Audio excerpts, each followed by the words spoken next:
지난주에 제가 금요일 날입니다. 어제 새벽같이 우리 도로가 집사님들하고 영남 지역 산불 현장을 좀 급하게 다녀오게 됐는데, 이 경북 의성에서 시작된 산불이 보니까 안동으로 이렇게 넘어와서 이 천산들이 다 타고, 또 그 산과 산 사이에 몇백 메타 사이에 있는 집들도 완전히 전소가 되고, 농기계들 다 타고 창고들 다 타고 남아있는 게 없더라고요. 우리가 가게 된 것은 요즘 우리 중화동교회 이제 새 가족들이 자꾸 늘어나는데, 특별히 우리 젊은 신혼부부 가운데 임재은 성도가 있습니다. 지금 이제 아기를 갖고 있는데, 임재은, 또 신랑은 김동현.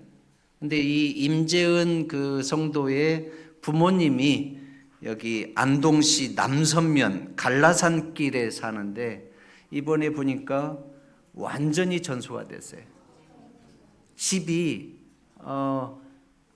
있을 때의 모습을 보니까 가족들이 모여가지고, 이분들이 세종시에서 살았는데 15년 전에 세종시가 이제 재개발되면서 시골 생활 일로 들어와서 이쁘게 집을 짓고, 모든 가족들이 집 앞에서 아주 아름다운 그 사진을 제가 보게 됐는데, 이게 흔적만 남았어요. 그리고 창고들이 완전히 이렇게 불에 탔고, 그 다음에 4,000평 밭에 이제 복숭아 나무, 또 호도나무, 그런 과수원들이 이제 한 8년, 9년 동안 지금 이렇게 자라가지고 수확을 한참 하고 있는데, 이제는 그냥 전부 다 죽어서 수확을 할 수 없는 그러한 지경에 이르러서 얼마나 안타까운지.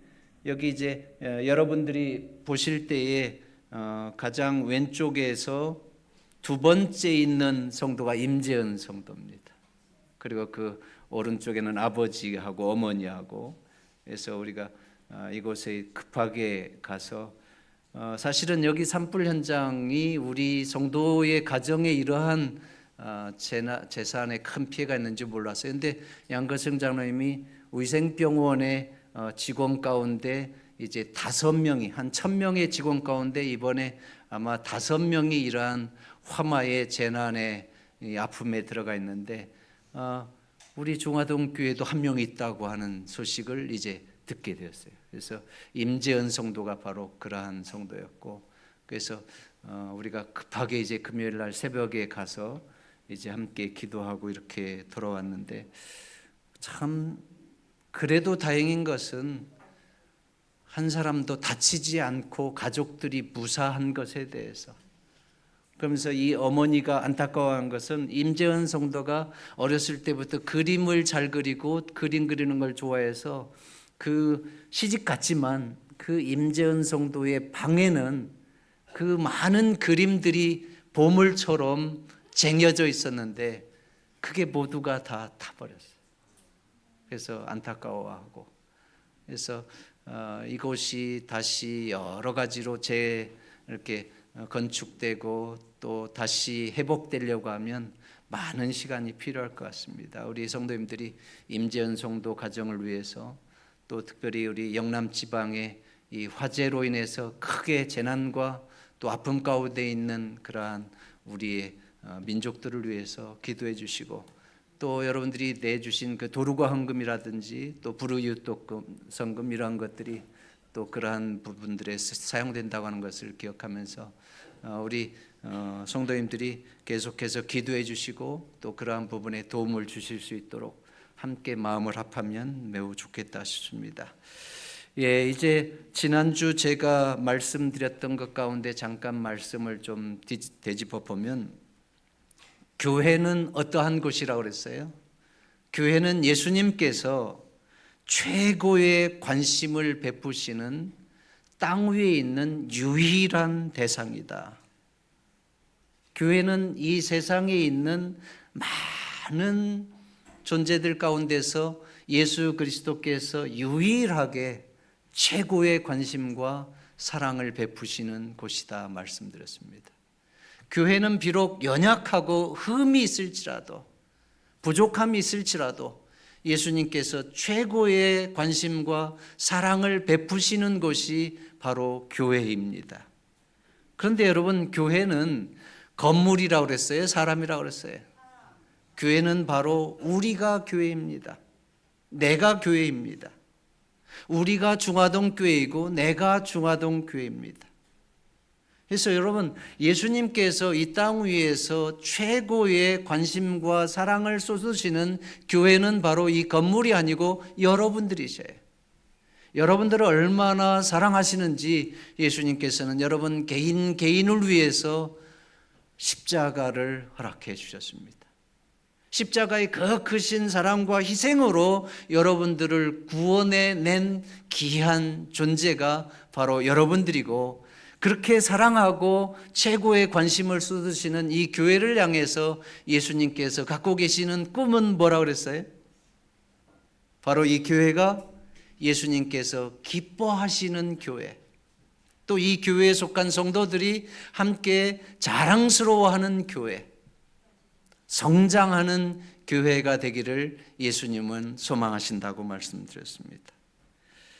우리가 비록 연약하고 허물이 있을지라도 우리 중화동 교회를 이루고 있는 우리 개인에 대해서 예수님께서 최고의 관심과 사랑을 베푸시고 있다고 하는 사실을 기억하시게 되기를 바랍니다. 그리고 우리 옆에 있는 사람들이 그렇게 귀중한 존재들이에요. 그렇게 소중한 분들입니다. 우리 옆에 있는 분들이 예수님의 십자가의 사랑을 받은 이 세상에서 가장 유일무이한 그러한 사랑의 존재들이에요.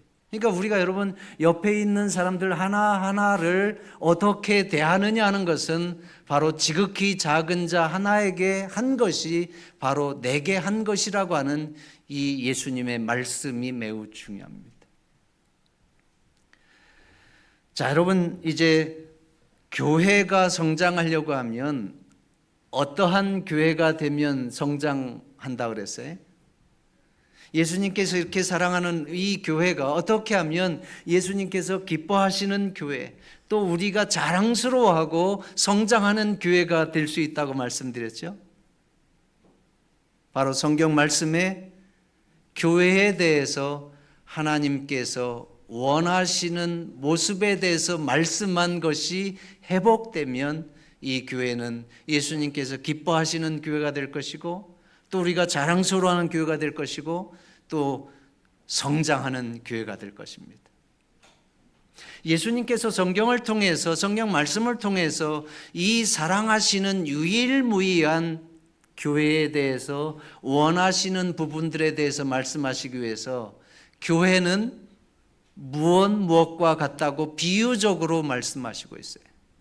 이 교회를 한마디로 표현하기 어려우니까 예수님은 교회에 대해서 여러 가지 비유를 통해서 말씀해 주시고 있는데, 지난주에 말씀드린 것 가운데 교회에 대해서 가장 많이 비유하시는 비유가 뭐라고 그랬어요? 성경을 통해서 이 교회에 대해서 예수님께서 은유적으로 비유하신 표현은 바로 이 교회는 예수님의 무엇이라고요? 예수님의 몸과 지체의 각 부분이라고 말씀하셨어요. 그래서 우리는 예수님께서 최고의 관심과 사랑을 쏟으시는 이 유일한 대상인 교회가 바로 그리스도의 몸이요 지체의 각 부분이라고 묘사되고 있어요. 우리 몸에는 많은 지체가 있습니다. 그러면 이 많은 지체 가운데서 있어도 그만 없어도 그만인 지체가 있어요, 없어요? 많은 지체가 있지만 우리 몸 가운데 필요 없는 지체는 없어요. 우리 몸에 있는 모든 지체는 모두가 다 소중하고 필요한 지체들입니다. 어느 정도로 필요한가 하면 예수님께서 여기 있는 우리 개인을 십자가의 피로 사신 존재이기 때문에 그 정도로 필요한 존재, 그 정도로 소중하고 특별하고 귀중한 분들이에요. 제가 그 화마의 현장에 가서도 그 사랑하는 딸이 이제 성장해갖고 시집을 가서 이제 애기 엄마가 되려고 하는 그러한 상황이 있는데도 그 어머니 아버지에게는 그 화마의 재난 속에서 그 사랑하는 딸의 그림들을 꺼내오지 못한 것에 대해서 얼마나 안타까워하는지, 그게 다 탔다는 거예요. 그만큼 그 딸이 그 부모에게 귀중한 것처럼, 여러분 여기에 있는 우리 개인은 나이가 많고 적음을 떠나서 우리 모두가 다 예수님의 그러한 사랑을 받고 있는 존재들입니다. 예수님의 어떠한 사랑이에요? 십자가의 사랑, 한없는 희생과 사랑을 독차지하고 있는 분들이 바로 여러분 개인이에요. 그러니까 우리가 얼마나 귀한 분들이에요. 그래서 여기서 여러분 키가 좀 크다 그래서 우리 천유 집사는 키 작은 우리 집사람 이렇게 무시하면 안 돼. 예. 그리고 뭐 우리 이수연 집사님 뭐 또 날씬하다 그래갖고 우리 집사람 조금 몸무게 더 나간다고 무시하면 안 돼. 여러분 우리 집사람도 매우 귀한 사람이에요. 여기 있는 우리 가운데 귀하지 않은 분이 없어요. 근데 여러분들이 여러분 옆에 있는 이 사람에게 한 것이 곧 내게 한 것이라고 하는 예수님의 말씀을 들으면서도 그냥 우습게 생각하면 그건 우리가 그리스도인들이 아니죠.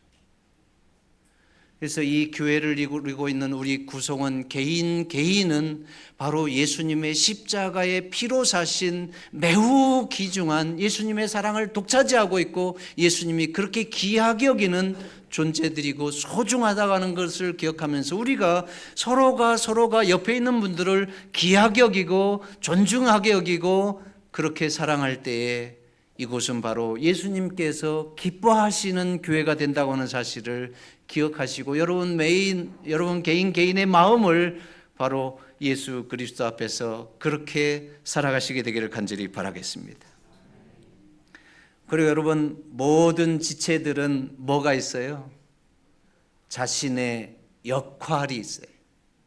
그래서 우리가 뭐 말하라 그러면 말하는 것이고 말 그만해 그러면 말 그만하고 또 그냥 손과 발과 모든 것들이 다 각각 묵묵하게 자기 지체의 역할을 감당할 때에 몸이 이루고자 하는 일들이 이루어지는 것처럼 우리 모두는 예수 그리스도의 몸이요 각 지체의 부분으로서 우리가 교회를 통해서 묵묵히 자기가 맡은 부분들을 일할 때에 그것을 통해서 예수님의 사명이 이루어지고 또 이 교회가 이루고자 하는 일들이 무난하게 잘 이루어지면서 야 우리 교회는 뭐든지 척척척 잘 돼.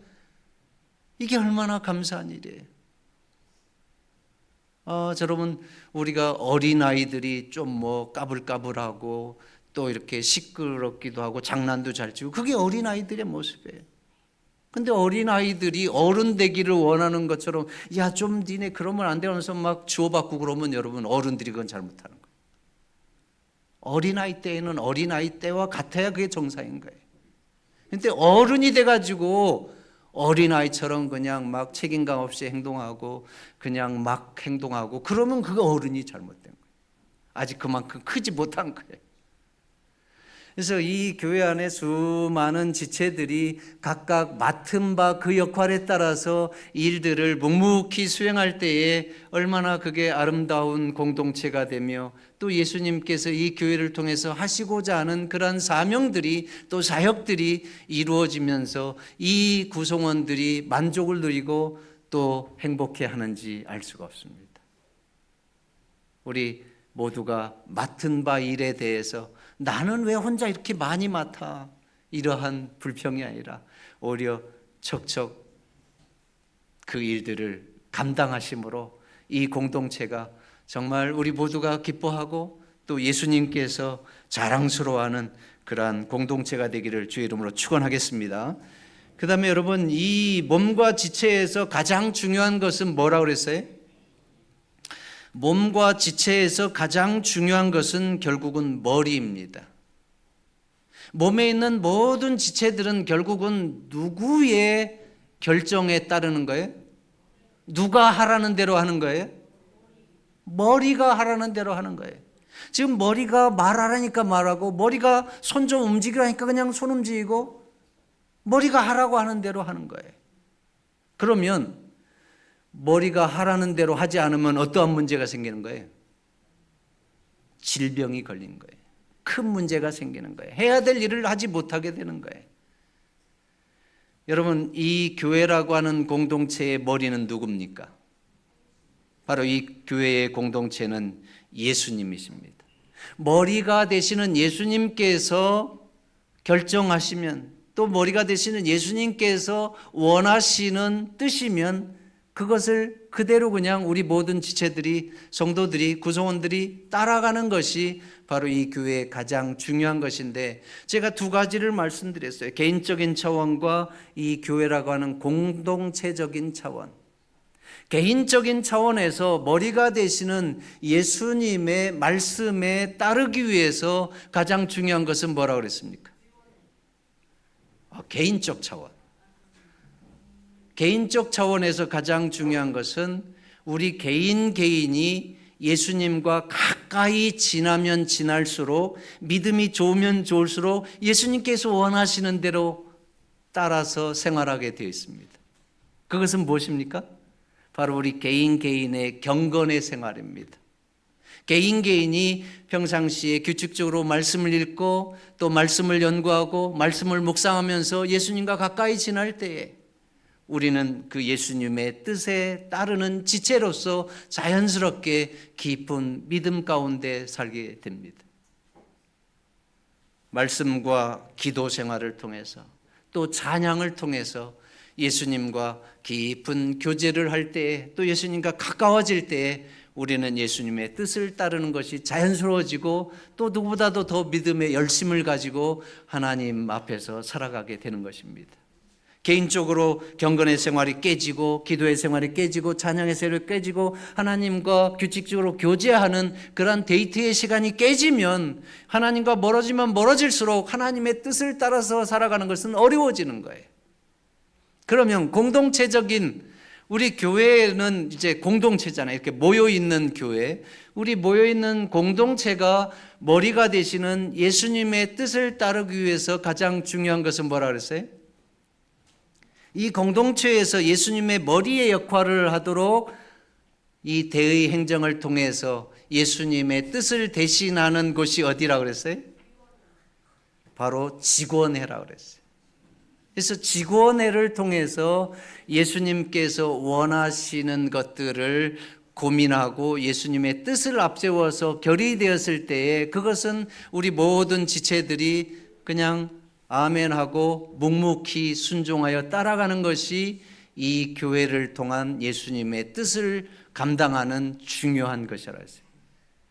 우리가 의견들을 결의하게 되는 전에는 많은 것들을 얘기할 수 있습니다. 그러나 그러한 의견들을 통해서 예수님의 뜻으로 모아서 결의되면 그 결의와 반대되는 생각을 가졌던 사람일지라도 그 결의를 나의 뜻으로 받아들이고 순종해서 지체로서 머리의 결정에 나아가는 것이 바로 이 공동체 운영에 하나님의 뜻을 살피는 매우 중요한 것입니다.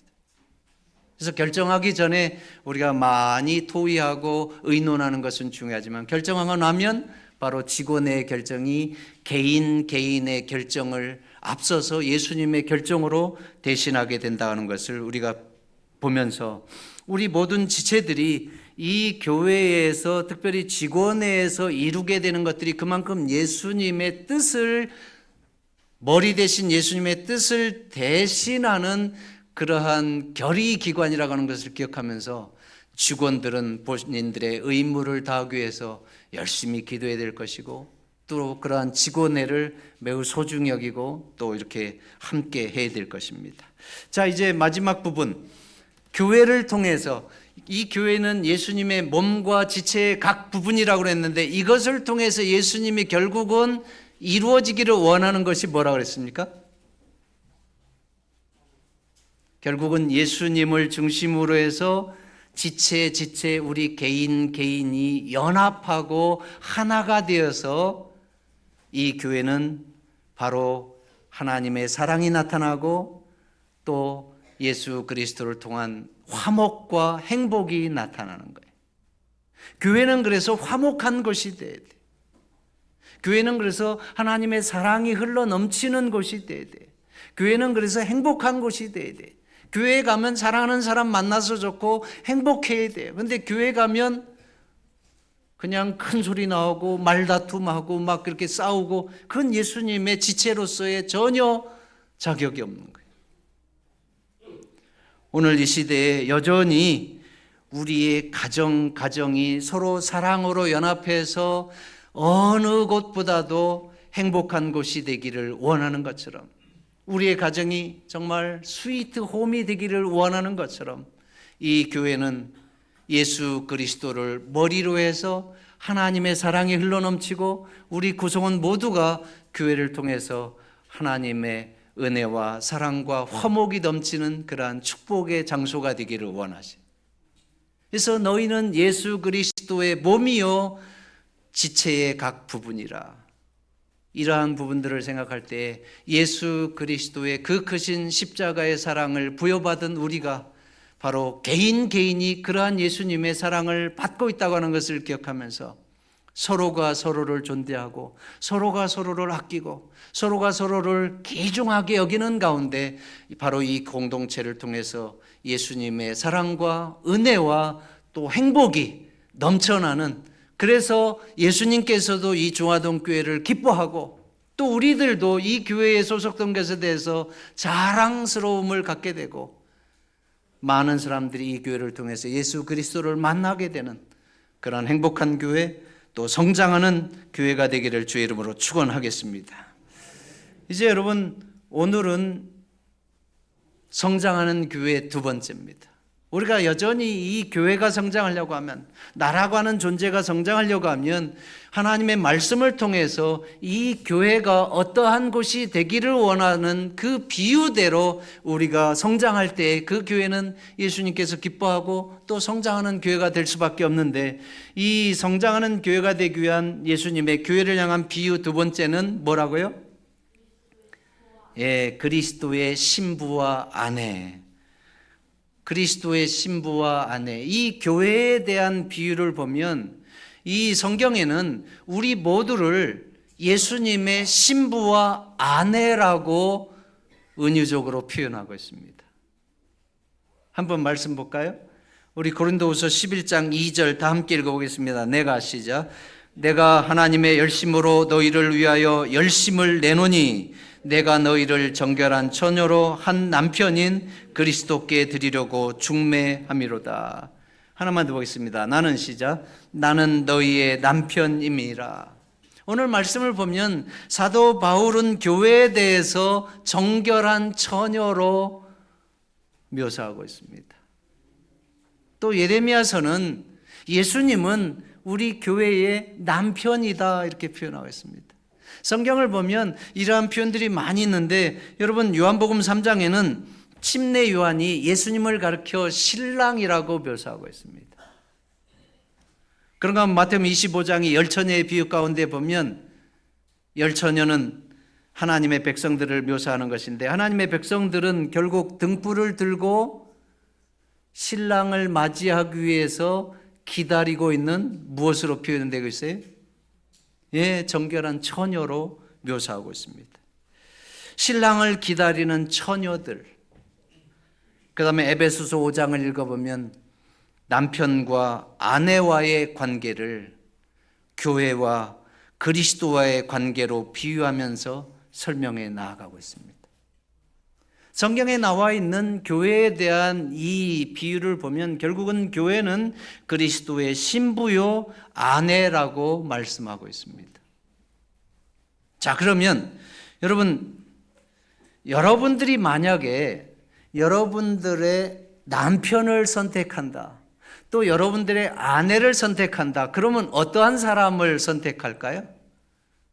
한번 생각해 보십시오. 만약에 내가 내 아내를 선택하고 내 남편을 선택한다고 하면, 내 신부를 선택하고 내 신랑을 선택한다고 하면 과연 나는 어떠한 사람을 선택할까? 각각 원하는 이상들이 있잖아요. 제가 이 2023년 그 결혼 전문에서 듀오의 그 20대에서 30대, 39살까지의 그 남녀 세대들의 그 이상형을 조사한 것을 통계를 보니까 여러분 여자분들은 남자들이 키가 큰 것을 좋아할까요? 작은 것을 좋아할까요? 우리 뭐 이수연 집사님 같이 믿음이 좋은 사람은 아이 키 뭐 상관 있어 예수님만 잘 믿으면 되지. 우리 윤정희 청년 맞아요? 나는 예수님만 잘 믿으면 되지 뭐 키 상관없어. 아 윤정희 청년도 키가 커야 되는가 봐요. 이게 평균적인 사람의 생각이에요. 여기 평균적인 사람들은 보니까 남자가 다 여기 보니까 여자들이 원하는 이상적인 신랑감은 키가 얼마예요? 78.7cm 178점. 우리 양장로님 키가 178 안 되죠? 예, 조금 안 되면 됩니다. 저도 조금 안 돼. 그러니까 지금 시대에 제가 있으면 나 장가가기 어려울 것 같아. 키가 작아가지고. 그런가 하면 남자들이 1년에 벌어야 되는 소득이 보니까 6천만 원 이상. 아유, 저는 아예 여기 해당이 안 돼. 아무리 벌어야. 그 다음에 기본 가지고 있는 자산이 아직 장가가야 되는 청년인데 3억 3,400만 원 정도가 있어야 돼. 우리 오수미 집사님, 우리 조준학 씨랑 결혼할 때 어떻게 조 집사님이 3억 이상 있었나요, 현금이? 그러니까 저분이 참 믿음이 좋은 분이에요. 이 신랑이 현금 자산이 없었는데도 그냥 시집 오겠다고 선택한 것은 그만큼 조준학 씨가 멋있었다는 거 아니에요. 예, 하여튼 부럽습니다. 그 다음에 이상적인 나이 차이는 한 2세 정도, 2살 정도는 최소한 연상해야 된다. 여자분들은 남자가 2살 정도 연상. 그 다음에 대학을 졸업해야 되고 또 사무직. 그 다음에 여자들은 보니까 남자들이 원하는 여자상 보니까 남자들도 역시 키가 작은 사람을 원하는 건 아니에요. 보니까 평균 164.2, 164가 넘어야 돼. 우리 중화동교회 구성원들 가운데 164 넘는 사람이 별로 많지 않은데 다 좋은 신랑들을 만난 것은 그만큼 다 하나님의 복을 받은 것 같습니다. 그 다음에 여자들은 한 2억 정도 재산이 있었으면 좋겠다. 그 다음에 여자들은 남자들이 바라볼 때 최소한 2살에서 3살 연하였으면 좋겠다. 그러니까 여자들은 남자가 2살 정도 이상은 위에였으면 좋겠고 남자들은 여자가 2살에서 3살 정도는 밑에였으면 좋겠다. 그 다음에 4년 대졸 사무직. 그래서 이제 남자와 여자들이 보면 성격을 보고 가치관을 보는 것은 똑같습니다. 근데 남자가 여자를 볼 때는 외모를 첫째로 봐요. 근데 여자가 남자를 볼 때는 외모가 아니라 경제력입니다. 이게 현재의 사실입니다. 그러니까 남자가 조금 뭐 키가 작고 뭐 이렇게 외모가 뭐해도 경제력이 있으면 여자들이 선호하는 부분이고 또 여자가 좀 뭐 돈이 없고 뭐 이렇게 해도 외모가 좋으면 남자들이 그 여성을 선택하기가 좋다 이렇게 표현하면서 결국은 신부와 남편의 그 어떤 남자와 여자의 그러한 그 원하는 조건들이 다른 것을 보게 되는데 저는 이 얘기를 하면서 그러면 예수님께서 십자가의 피로 구원한 우리 개인 교회를 향한 예수님께서 가장 원하시는 신부의 조건은 무엇일까? 예수님께서 이 교회를 예수님의 아내요 신부라고 묘사하고 있고 예수님은 바로 이 교회의 남편으로 묘사하고 있는데 그러면 예수님께서 우리들을 바라볼 때 우리들을 통해서 가장 크게 여기시는 것은 무엇일까? 바로 그것은 무엇일까요? 여러분 남녀 관계에 있어서 신부를 신랑에게 소개하고자 할 때 중매하고자 할 때 중매의 조건 가운데서 그냥 본질적이면서 매우 중요한 것은 무엇일까요? 건강이고 그 다음에 두 번째는 순결성입니다. 정결한 것입니다.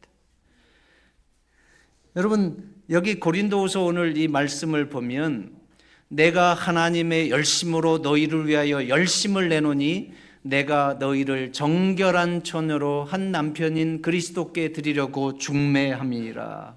사도 바울은 지금 하나님의 열심으로 고린도 교회 성도들을 예수님께 드리기 위해서 열심을 냈는데 바로 고린도 교회를 어떠한 처녀로 드리기 위해서?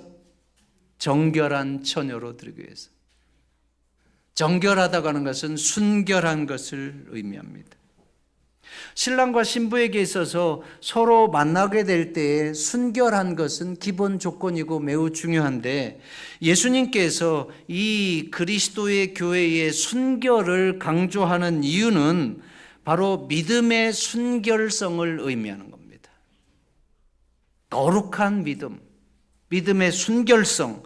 고린도 교회의 성도들이 거룩한 믿음을 붙들고 또 정결한 처녀로서 예수님 앞에 서도록 하는 것을 위해서 사도 바울이 최선을 다했는데 우리가 그러면 하나님의 백성들이 믿음의 순결성, 믿음의 정결성을 지키기 위해서 중요한 것들이 있는데 오늘 사도 바울이 이야기하는 관점에서만 두 가지 얘기하면 첫째는 여러분 영적인 부모들의 관심과 보호가 매우 중요합니다.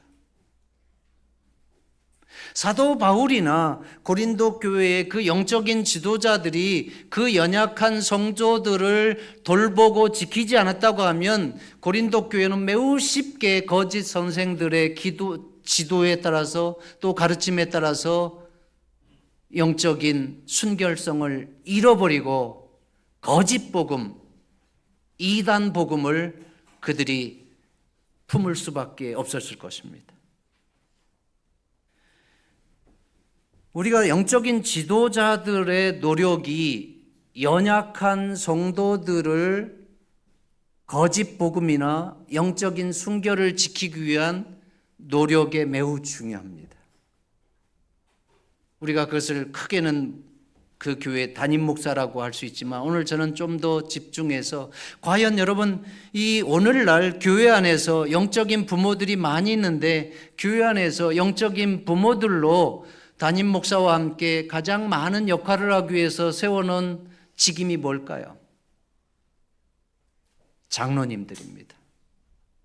장로님들은 교회의 직임 가운데서 영적인 리더로서 엘더로서 세워진 것이 장로님들입니다. 그러니까 영적으로 백성들의 어떠한 부분들을 지키고 보호하고 특별히 연약한 성도들을 보호하고 지키는 데 있어서 매우 중요한 역할을 우리 장로님들이 세포에서 행하도록 그 다음은 집사님들입니다. 그 다음은 소그룹 리더와 목양 리더들입니다. 소그룹에서 각각 리더와 목양 리더들이 연약한 성도들을 보호하고 돌보는 것들은 믿음의 순결성을 지키는 데 매우 중요합니다. 우리가 과거에 교회를 지키기 전에 여러 이단들이 여러분들을 미혹하기 위해서 사실은 중화동교회에 왔었습니다. 동방신교에서도 왔었고 또 신천지에서도 왔었고 그러나 여러분들이 안전하게 됐던 것은 우리가 소그룹으로 워낙 잘 뭉쳐있고 또 속으로 모든 구성원들을 알고 있기 때문에 새로운 사람이 와가지고 다른 목적으로 교회를 다니고 싶어서 왔다고 하지만 그 사람들이 이렇게 지내보니까 교회를 그냥 다니고 싶어서 온 것이 아니라 자기가 믿고 있는 그 교회를 이 교회 안에서 증거하기 위해서 왔었다고 하는 것을 우리는 알게 되었고 또 그러한 것을 통해서 우리가 끈끈하게 서로가 서로를 관리하고 있고 또 관계 속에서 연약한 성도들도 잘 돌봄을 받고 있기 때문에 그러한 사람들이 그러한 연약한 백성들에게 들어갈 수 있는 그러한 스페이스가 없으니까 몇 개월 오다가 그냥 중도하차한 것들을 압니다. 여기 사도 바울은 그러한 부분들을 여러 가지로 얘기합니다. 고린도서 11장 3절에 보면 뱀이 그 관계로 하와를 미혹해 한 것 같이 너희 마음이 그리스도를 향하는 진실함과 깨끗함에서 떠나 부패할까 두려워함이라. 여러분, 우리는 선악간의 싸움 속에서 하나님께서는 예수 그리스도의 피로 사신 하나님의 교회가 거룩한 믿음으로 믿음의 순결성을 가지고 예수 그리스도 앞에 온전한 믿음으로 나아가기를 원하지만, 또 사단 마귀는 하나님의 거룩한 교회 예수 그리스도의 신부와 아내를 어떻게 해서든지 미혹하고 유혹해서 그들을 예수님께 대한 마음에서 멀어지게 하려고 하는 것이 사단의 또 전략입니다. 그래서 이러한 부분들을 여기 보면, 저런 사람들은 거짓 사도요 괴일의 역군이니 자기를 그리스도의 사도로 가장하는 자들이니라. 이것이 이상한 일이 아니라 사단도 자기를 광명의 천사로 가장하나니, 그러므로 사단의 일꾼들도 자기를 의의 일꾼으로 가장하는 것이 또한 큰 일이 아니니라. 저희의 결국은 그 행위대로 되리라. 여러분, 이 세상은 우리가 사단 마귀와 그 타락한 천사들의 무리들이 나는 거짓 선지자라 이렇게 공개하고서 다가오는 것이 아니라, 우리 모두에게 의의 일꾼으로 존경받아야 마땅한 그러한 선지자의 모습으로 다가와서 말씀을 가르치고 또 그러한 영향력을 미치고 있기 때문에, 말씀에 온전히 서지 못한 연약한 성도들은 그러한 그들의 가르침에 그냥 미혹되고 넘어가는 거예요.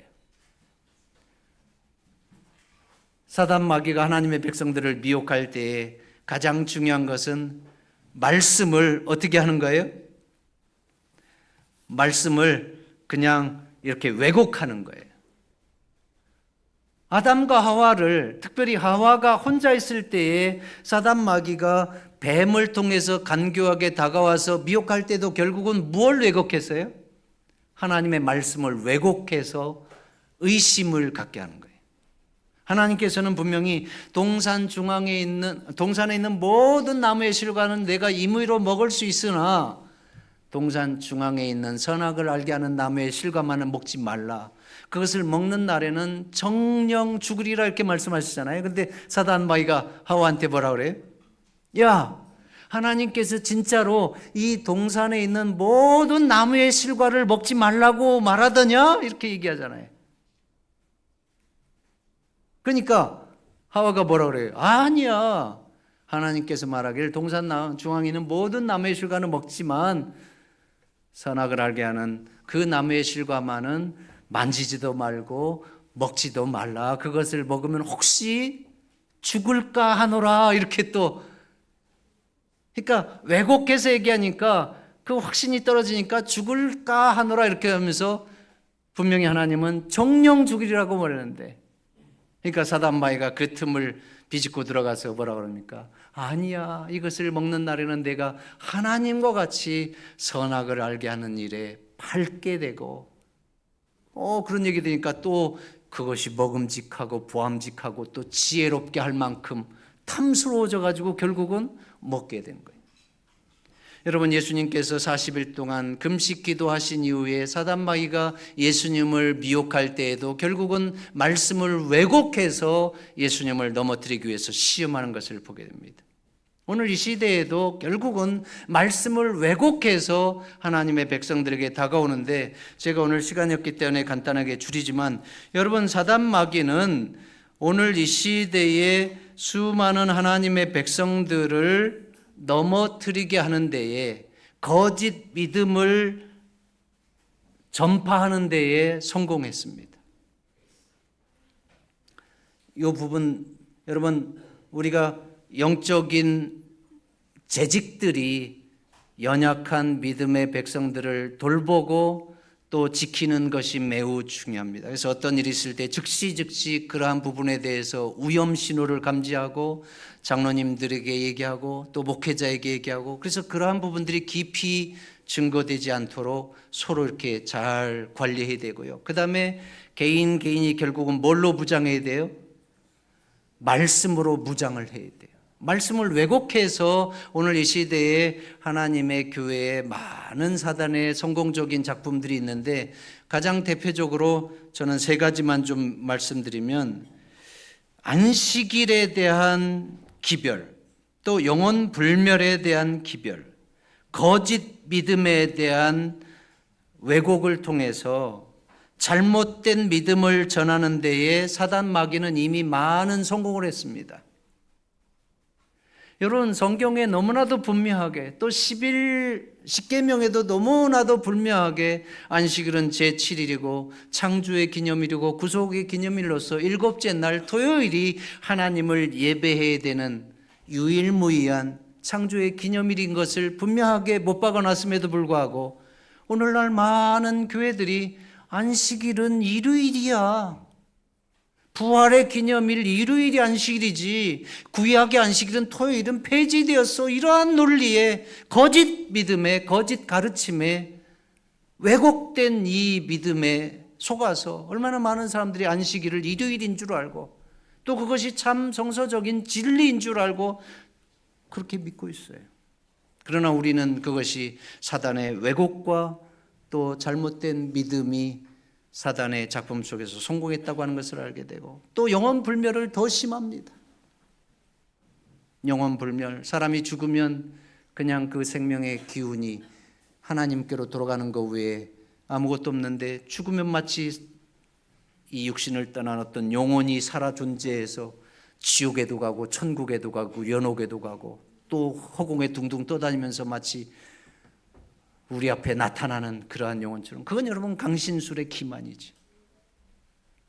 그 다음에 가장 중요한 예수 그리스도를 믿으면 구원받는다고 하는 그 구원의 논리 가운데서, 우리가 예수 믿으면 구원받는데 무슨 하나님 말씀을 따르는 것이 중요해? 그건 다 필요 없어, 믿기만 하면 돼. 그래서 거짓 믿음을 가르쳐요. 믿는다고 하면, 진짜 예수 그리스도를 사랑한다고 하면 그 믿음이 행위 속에서 나타나는 것이 당연한데, 행위가 없는 믿음, 진정한 깨달음이 없는 믿음, 마음이 없는 믿음을 가르치고 있어요. 그렇기 때문에 예수님 믿어도 생활이 변화가 없고 생각이 변화가 없기 때문에 세상 사람들에게 오히려 예수님 믿는 사람들이 더 위선적이라고 손가락을 받고 있고 또 욕을 먹고 있는데, 여러분 야고보서 2장 17절에 보면 행함이 없는 믿음은 그 자체가 죽은 것이다. 야고보서 2장 20절에 영혼 없는 몸이 죽은 것 같이 행함이 없는 몸은 죽은 것이니라. 오늘 이제 말씀을 들으면서 예수님께서는 이 교회를 향해서 너희는 그리스도의 신부요 아내라고 말씀하고 있습니다. 우리의 남편은, 우리의 신랑은 바로 예수님이십니다.